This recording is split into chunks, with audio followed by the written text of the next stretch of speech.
for joining us here on This Is Now on this Monday. Today marks 78 years since a devastating tsunami hit Hilo, bringing waves of up to 53 feet high. 158 people lost their lives from that event. Yeah, today Governor Josh Green proclaimed April as Tsunami Awareness Month, and he and emergency officials are urging awareness, education, and action because tsunamis can happen at any time. Hawaii is a bullseye for distant tsunamis from around the Pacific Ring of Fire. 25 tsunamis have hit us, causing 244 deaths. We also have a local threat from the Big Island. Large earthquakes that can generate tsunamis that can hit within minutes and even before the warning sirens can sound. And they can hit Oahu in about 30 minutes if it's a Kona event. When there is a tsunami warning, we will sound the local alert systems in every county. This means the sirens will go off and messages will appear on television and by your cell phone telling you that there's a tsunami warning and giving evacuation instructions. Officials say if there is a tsunami headed our way, it could reach our shores within hours, even minutes, and that's why it's so important to be prepared now. They encourage residents to know where the tsunami evacuation zones are, and if you live in one, you should also have a go bag ready with supplies because in some events, there just isn't time to run to the store. We're going to have more information on our website, hawaiinewsnow.com. Some very important tips indeed. And now we want to turn to the latest on the Baltimore bridge collapse.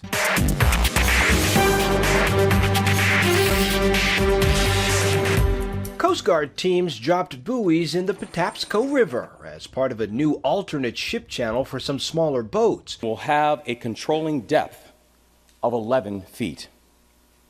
Now we're also moving forward on creating a southwest channel for deeper draft vessels that will allow for a deeper draw. Welders are cutting away pieces of the collapsed bridge in an effort to clear out debris and fully reopen the channel for all ships.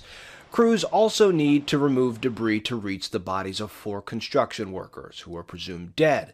Maryland State Police believe they have found missing vehicles underwater. Below the waterline, along the bottom, is very challenging because these girders are essentially tangled together, intertwined. The White House announced Monday President Biden will visit Baltimore Friday to see the wreckage and meet with state and local leaders. President Biden and his team are working with Governor Moore, the congressional delegation, Mayor Scott, and numerous state and local officials to reopen the port, rebuild the bridge, and support the people of Baltimore. State officials say they expect help from the federal government to rebuild the bridge. We're going to have continued conversation with the state of Maryland to get a sense of how much this is going to cost, and we have said we're going to certainly continuing to talk to Congress to get some assistance here. The Port of Baltimore is one of the busiest in the nation, and as long as it remains closed, the impact will be felt across the country.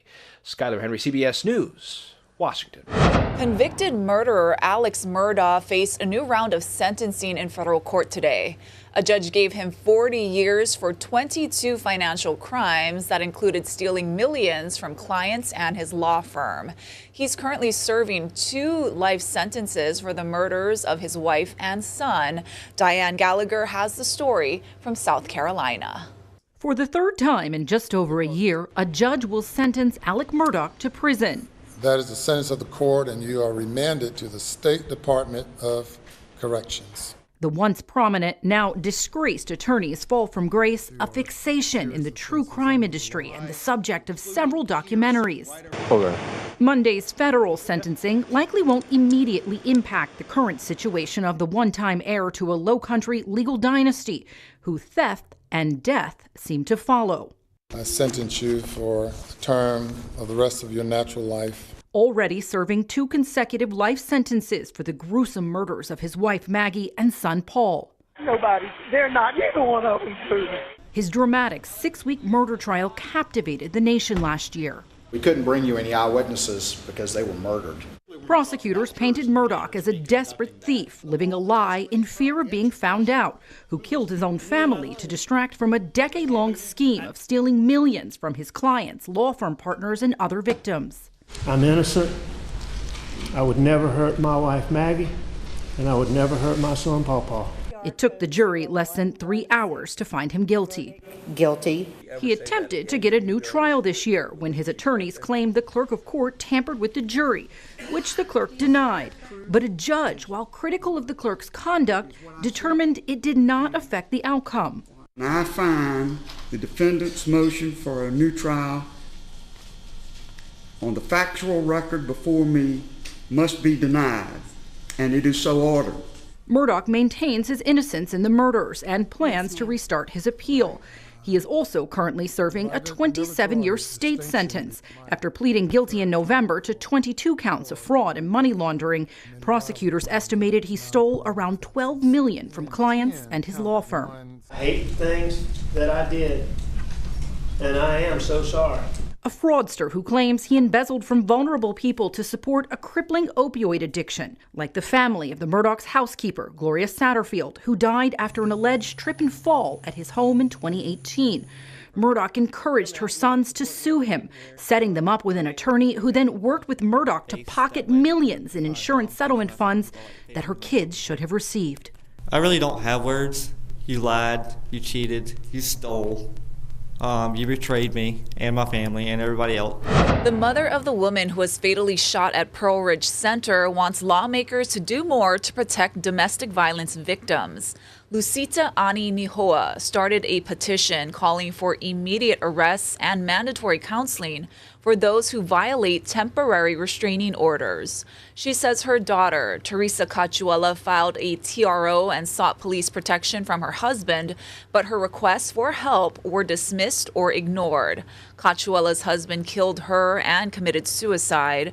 You can find a link to the petition on our website. A man was arrested after a destructive rampage outside the Waikiki Yacht Club. It happened just after 7 Saturday night. Police say the 59-year-old used a metal pipe to shatter windows out of 4 vehicles. Officers found the suspect about a mile away near the intersection of South King and Kaheka Streets. He was arrested for criminal property damage. A bill meant to crack down on illegal game rooms will finally get a hearing with the Honolulu City Council this week. As Eddie Dowd reports, the proposal has been sidelined for months without a vote. Bill 57 is scheduled to finally get a hearing this Wednesday at the Honolulu City Council after mounting pressure from the community. Supporters say it would give the Department of Planning and Permitting greater authority to go after landlords of illegal game rooms and allow city attorneys to take greater legal action against them. City Council members Tyler Dos Santos Tam and Andrea Topola introduced Bills 57 and 58 6 months ago. They would allow the city to fine landlords up to $150,000 and would allow police to serve violation notices. HPD and DPP would work together to enforce the law. But there's been no action on the measures, and supporters argue in the meantime, crime tied to these places has only continued. Over the past 6 months since this bill was introduced, we've had a shooting here at this game room right behind me. It's now been closed, thank goodness. Further down on School Street in Liliha, there was a shooting just a few weeks ago. Pressure from the community is mounting. At least 4 neighborhood boards have passed resolutions calling on the council to pass the legislation. We talked to the chairs of the Makiki and Ala Moana neighborhood board. I hope the council realizes how important it is to their constituents. And it seems like that's what's happening right now. So I think the message to the city council is that this is what your constituents are asking for, and this is how we can make our community safer. Tyler, this bill seems to have some decent support. Why do you think it hasn't been taken up for a vote yet? You know, I don't know the answer to that, but it's going to be heard by the zoning committee. It was introduced 6 months ago, and here we are. The reality is that we need to take action. We need to move ideas like this forward. H&N talked to Zoning Committee Chair Calvin Say, who says he is open to discussion on the matter, but he adds that there are some technicalities that needs to be figured out about how the changes would be implemented. He told us one of the reasons it is now getting a hearing is because of the calls from the neighborhood boards. But some residents say the bills are not looking at the bigger issue. The problem is gambling will always exist. Whether it's bingo, card rooms, chicken fights, people will find a way. We need to make a concerted effort to somehow legalize it and have oversight of it. But supporters argue anything that can be done now to curb the issue is a step in the right direction. The public will be able to testify either in person or virtually at a hearing on Wednesday. We have a link with more information on our website. Eddie Dowd, Hawaii News Now. For the first time, women in the U.S. can buy birth control pills without a prescription. CVS has confirmed O-Pill is now available on its website and will be coming to retail locations later this month. It's also coming to Walmart stores, and Walgreens started selling it last month. The contraceptive started shipping at the beginning of March and is working its way through the supply chain. It costs about $20 per month, with discounts available for buying multiple months doses at once. O-Pill is the first oral contraceptive approved by the Food and Drug Administration for over-the-counter use. AT&T says it is investigating a huge data breach involving personal information of more than 70 million customers. The company is now notifying those people who may be impacted. Jolene Kent is following the latest security problem for one of America's largest cell phone carriers. AT&T says this massive breach impacted both current and former customers, and it was uncovered when their private data started appearing on the dark web about 2 weeks ago. The leaked data comes from about 7.6 million current account holders and more than 65 million former ones. And what was stolen varies from person to person. The company says it could include social security numbers, full names, first, middle, and last, email and mailing addresses, birth dates, and AT&T account details. And most of that data is from 2019 or earlier, and AT&T said it already reset current users' passcodes and is reaching out to those with compromised information. AT&T is also warning customers to keep close track of their account activity and closely monitor their credit reports. So far, no word on who's behind it or why it's taken so long to figure out. Now, about a year ago, AT&T suffered another breach through a third-party vendor that compromised millions of customers. And you probably remember this one. Back in February, AT&T wireless customers reported major widespread outages in major cities across the U.S. as well. The company said that was caused by a technical glitch, a software update, not a cyber attack. Jolene Kent, CBS News, Los Angeles.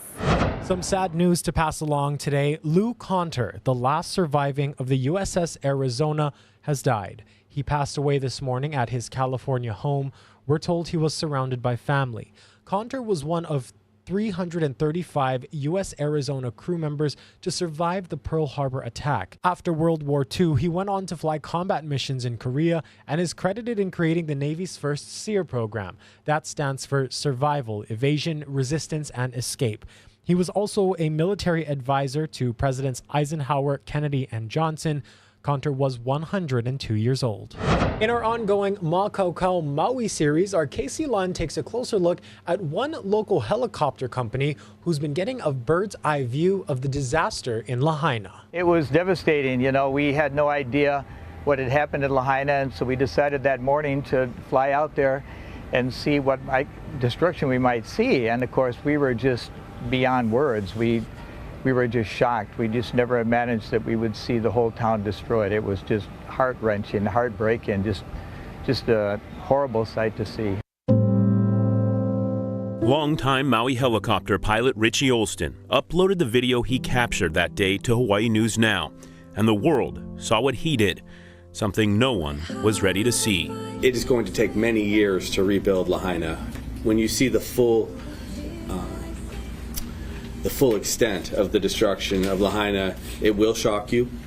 It does appear like a bomb and fire went off. After the fire, they closed the road and they closed the airport at Kapalua also. Then finally they opened the airport up at Kapalua, and we started flying supplies over there.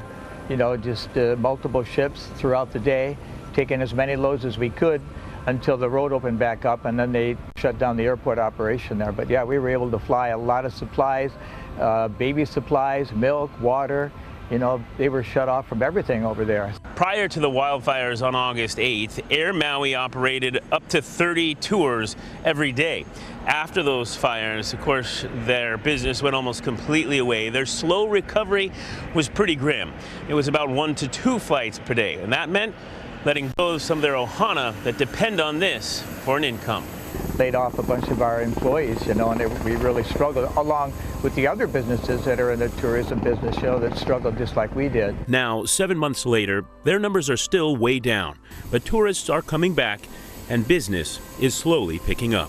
We were here 2 years ago and flew with the same company, and that's why we went back to them, because they felt like we was family, and just flew around the island, and it was so informational, the whole tour and everything, so that's why we enjoyed it so much. When they first evacuated the island, for a long time after, people didn't want to come because out of respect and the situation, the lack of resources and so forth. But now as people are coming back, they're very respectful, the people that I encounter. We mostly want to come, we love the island, and we wanted to come over here and, and help, because tourism is a big part of Maui, to help support the people that rely on tourism. We've had people text and message us and ask if they could, where can they volunteer to help when they're here on vacation, and what they can do to help the people of Lahaina. So that attitude has been very good. Captain Ritchie says, of course, they still aren't operating tours anywhere near Lahaina town. They welcome people to come back here and have some amazing, amazing tours that go to the North Shore of Maui and North Shore of Molokai. That's one of the most popular. You can find more information on Air Maui at our website at hawaiinewsnow.com. Reporting in Kahului, I'm Casey Lund. We'll send things back to you for now. Thank you, Case. Let's take a live look outside now. This is Hilo on the Big Island, 76 degrees there. We are T-minus 2 days away from HNN's live coverage of the Merry Monarch Festival. Dylan, are you super excited? Oh boy, it's going to be so much fun. Hope you all tune in for that. Hopefully the weather over there is good for you guys. We're actually going to get a check on your work week weather forecast with Guy Hoggy after this quick break.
How's it on this Monday, April Fool's Day?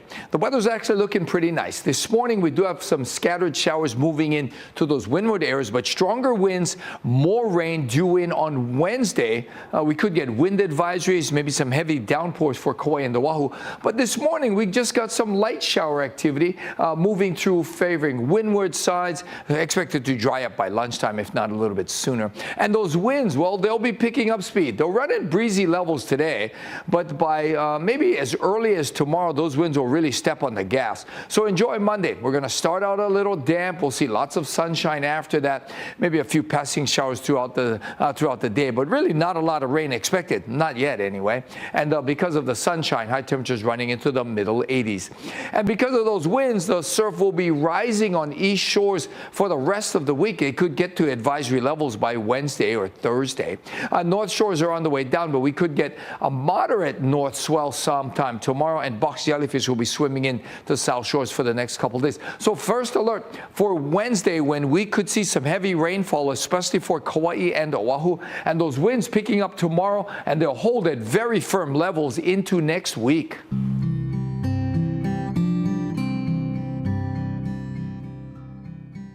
Well, Merry Monarch Week has officially started. On Sunday, it was Ho'olaulea at the Afukchinen Civic Auditorium, which brings together so many people to kick off this week of celebration. But there was also something else fun that happened in Hilo. At the Hilo Yacht Club was the Royal Ball. It was a beautiful evening that paid homage to King Kalakaua. Everyone was dressed to the nines as the royal procession made its way through the event. There were also several contests, including a Kalakaua beard lookalike contest, along with award-winning entertainment by the Mana Music Quartet, as well as Brittany Paiva. And be sure to stick with Hawaii News Now. We are your Merry Monarch station. This Is Now will be on location in Hilo starting on Wednesday. We're going to have some very special guests come on the show with some live interviews, live performances, and giving us some insight into this year's festival.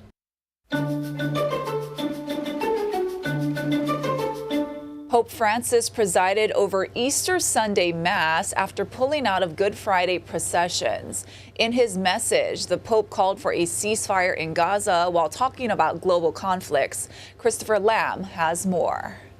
Following concerns about his health, Pope Francis has presided at Easter Sunday Mass and given his Easter Sunday message from St. Peter's in the Vatican. Francis has been battling bouts of ill health recently and on Good Friday pulled out of a service in order to what the Vatican said was to preserve his health. On the Easter Sunday message, Pope Francis addressed various conflicts going on in the world and reiterated his call for a ceasefire in the Israel-Hamas war. Here's what he had to say. I appeal once again that access to humanitarian aid be ensured to Gaza and call once more for the prompt release of the hostages seized on the 7th of October and for an immediate ceasefire in the Strip. During Holy Week and in the run-up to Easter, Pope Francis presided at 5 major liturgies. On Thursday, he went to a female prison in Rome and washed the feet of 12 women prisoners. On the Saturday before Easter, he celebrated the Easter Vigil, a service of more than 2 hours long. Following the Mass on Easter Sunday, he toured St. Peter's Square on his Pope-mobile, greeting the pilgrims who had gathered, many thousands who were there, and seemed in good spirits. Pope Francis is 87 years old, and despite his age and his health, has insisted that he will continue in the post of Pope and is refusing to consider resignation. Christopher Lamb, CNN.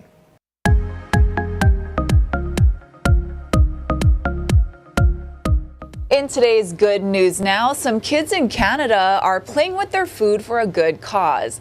They set up thousands of Kraft mac and cheese boxes only to knock them down, so they're helping a local food bank and hoping to break a world record in the meantime. Check it out. A very well-intended attempt to set a world record for the largest single-serve food box domino topple. We got 13,000 boxes and we're gonna donate it to the food bank after we do the topple dominoes with it. Putting box after box and then we go back and knock it like this, because every box has to be exactly one box apart. As fast as possible, but try not to knock it over. My topple team, as I refer to them as, they're 11 and 12-year-old students, elementary school students, but they're so eager, the 12 of them, to come and make this a reality. Had to do a little bit of domino practice at recesses. I've knocked over it twice. I knocked over once. We leave a gap of 3 boxes, so if something happens and it gets knocked over, the whole thing won't not be knocked over. The community really turned out and supported us and provided us with about 7,000 boxes, but then we kind of hooked up with the Kraft Heinz Canada people, and they were so excited about what we were doing. They gave us an additional 5,500 boxes on top of what we had raised as a community. Mr. Fox likes to take 3 students every week, right? Yeah. To the food bank, and we get to help him, and so this is just amazing too, and it's just great helping out. All of the food gets donated to the local food bank. It's all going to a worthy cause. It's all going to combat food insecurity here in Saskatchewan. He's gonna pick names out of a hat, and then whoever he picks is the person that gets to knock it down. It's gonna look amazing, and it's gonna be so much fun to watch, and I'm just so excited.